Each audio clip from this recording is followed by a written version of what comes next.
अस्सलाम वालेकुम, नमस्कार, आदाब, सत श्री अकाल। मैं हूं आपके साथ नबील अख्तर और इस वक्त आप देख रहे हैं न्यूज़ लाइव 10। शादी ब्याह में लेन देन का चलन इतना बढ़ गया है कि कहीं शादी के बाद लेने की बात पर विवाद हो जाता है तो कहीं शादी से पहले। एक ऐसा ही मामला सामने आया है नागल सोती के गांव रसूलपुर सैदपुर में, जहां पर नगीना से आई बारात को लड़की वालों ने बंधक बना लिया। दरअसल गांव रसूलपुर सैदपुर में नगीना के मोहल्ला कलालान से एक बारात आई थी। निकाह से पहले ही मेहर को लेकर दूल्हा दुल्हन पक्ष में विवाद हो गया, जो देखते ही देखते पहले कहासुनी और फिर मारपीट में तब्दील हो गया, जिसके बाद दूल्हे ने निकाह से साफ इनकार कर दिया। दोनों पक्षों के जिम्मेदार लोगों की मीटिंग हुई और दूल्हा पक्षी दुल्हन पक्ष को खर्चा देने के लिए राजी हो गया, लेकिन सुबह होते होते उनका प्लान फिर से बदल गया और उन्होंने खर्चा देने से इनकार कर दिया, जिसके बाद बारात को बंधक बना लिया गया। पुलिस तक भी मामला पहुंचा। पुलिस ने दोनों पक्षों को थाने में बुलवा लिया, जहां पर उनके बीच फैसले को लेकर जद्दोजहद शुरू हो गई। पहाड़ों पर हो रही लगातार बारिश से शेरकोट की खो नदी का जलस्तर अचानक बढ़ गया, जिसके चलते कांवड़ियों के आने जाने के लिए नंदगांव नाथाडोई के पास बनाया गया अस्थायी पुल बह गया, जिसके चलते शिव भक्तों की आवाजाही पर रोक लग गई। हम आपको बता दें कि गांव के लोगों ने खो नदी पर 300 मीटर लंबा लकड़ी का अस्थायी पुल बनाया था, मगर बारिश के चलते वो बह गया। जैसे ही पुल बहने की जानकारी पुलिस को हुई, उन्होंने कांवड़ियों की आवाजाही पर रोक लगा दी, जिसके बाद पुलिस ने सभी कांवड़ियों को नगीना में ही रोक लिया और नेशनल हाईवे 74 से निकालकर उन्हें रवाना किया गया। लेकिन उसके बाद भी कुछ कांवड़िए अपनी जान को जोखिम में डालकर पुल पार करते हुए देखे गए।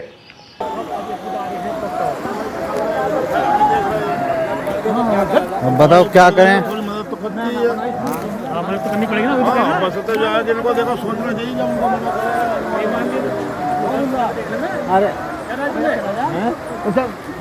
ये खो नदी में कांवड़ती पास होते हुए इन्हें मना भी कर रहे हैं, लेकिन नहीं मान पा रहे।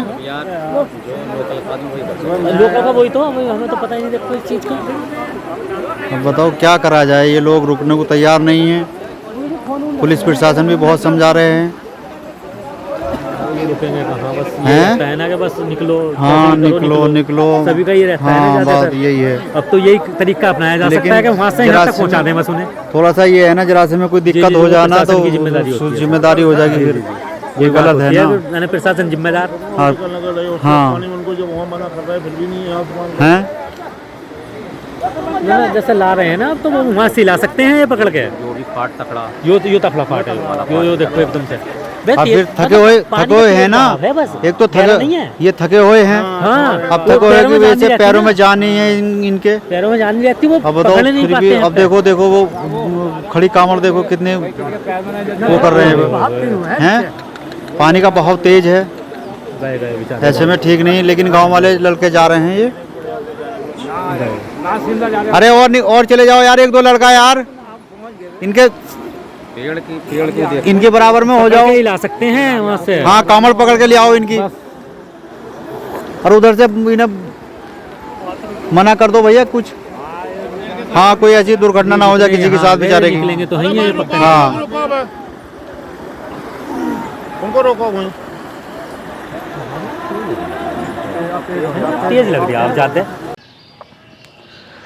नेहटौर में नल से पानी भरने को लेकर एक घर पर पथराव करने की खबर सामने आई है। बताया जा रहा है कि गांव बड़ियोवाला में लवकुश चौहान की बेटी की बारात आई थी।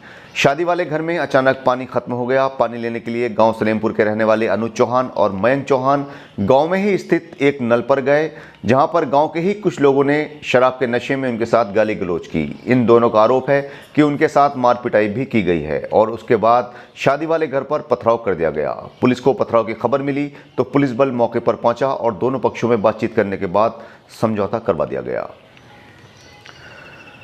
मंडावली के गांव हरेवली में वन विभाग के लगाए गए पिंजरे में गुलदार फंस गया। बताया जा रहा है कि यह पिंजरा लगभग 1 महीने पहले लगाया गया था, लेकिन गुलदार पिंजरे में आने के लिए तैयार नहीं था। वन रेंजर ने बताया कि उच्च अधिकारियों के निर्देश पर गुलदार को जंगल में छोड़ा जाएगा। नगीना में गरीब की 3 घोड़ियों पर अचानक भीम गिर जाने से तीनों घोड़ियों की मौत हो गई है। गांव अहमदपुर सादात जोगिरमपुरी के रहने वाले सरफराज कुरैशी ने बताया कि अचानक मौसम खराब होने से तेज हवाएं चलने लगी। सरफराज के 3 घोड़े उसके घेर में बंधे हुए थे। हवा के चलते उनके ऊपर भारी भीम गिर गया, जिससे तीनों की मौके पर ही मौत हो गई। सरफराज का कहना है कि उसकी गुजर बसर का एक यही सहारा था। अब उसके सामने रोजी रोटी का संकट खड़ा हो गया है। क्या नाम है आपका? सरफराज। अच्छा, ये कैसा हुआ है घोड़ी के साथ में आपने, कैसा हादसा हुआ है? चली थी तेज। जी अब यहाँ ये भीम पड़ा हुआ था, जी। अभी भीम गिर गया, इनकी गर्दन में दब गई, तीनों गर्दन के ऊपर भीम आ गया। कितनी घोड़ी थी आपकी? 3 थी। 3 घोड़ी थी। अच्छा, तो यहाँ किस टाइम की घटना है ये कोई 2 बजे की है। रात्रि? हाँ। अच्छा, इसमें आपने यहाँ पे नहीं थे? हमारे घर से था थोड़ा। अच्छा जो घेर है घोड़ों का, यहाँ गाय भी बंध रही थी, जी। एक घोड़ी और बंध रही थी। तो गाय को नुकसान तो नहीं हुआ? वहाँ थोड़ी सी चोट लगी, हल्की अच्छा, सी चोट लगी गाय को। तो ये थी बिजनौर की आज की कुछ खास खबरें। कल आपसे फिर मुलाकात होगी बिजनौर शहर की कुछ खास और ताज़ा तरीन खबरों के साथ। तब तक अपना और अपने परिवार का पूरी तरह से ख्याल रखिएगा। जय हिंद।